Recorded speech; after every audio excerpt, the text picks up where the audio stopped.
Жақында замандашыбыз, сапарлашыбыз, санаалашыбыз, Молдобаев, Дүйшөк,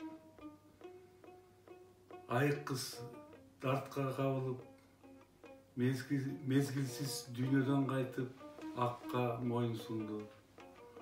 Ошол оорду толгуз оор жоготууга байланыштуу анын жубайы Бурулканга, үй бүлөсүнө, ага туугандарына терең кайгыруу менен көңүл айтам.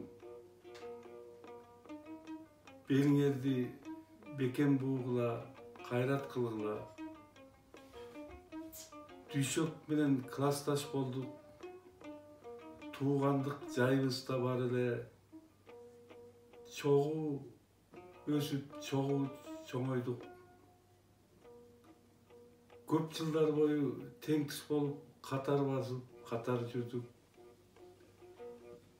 Дүйшөктө кыргыздын жигиттерине тиешелүү айкөлдүк жактары арбын эле.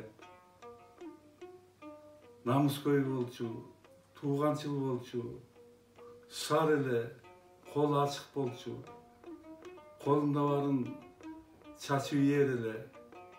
Бирок Кудай Таалам кургойчу эмес, кайра чачкандан да көбүрөөк нерсени берип коёр эле.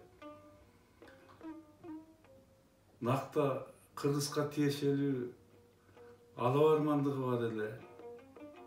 Ичине эч качан кек сактачу эмес, жаман ой сактачу эмес, арам ой сактачу эмес, болгонун болгондой, көргөнүн көргөндөй айтып салар эле. Жаткан жери жайлуу, топурагы торко болсун. Дүйшөктүн элеси биз тирүү кезде өзү кандай болсо так ошондой бойдон жүрөгүбүздө сакталат.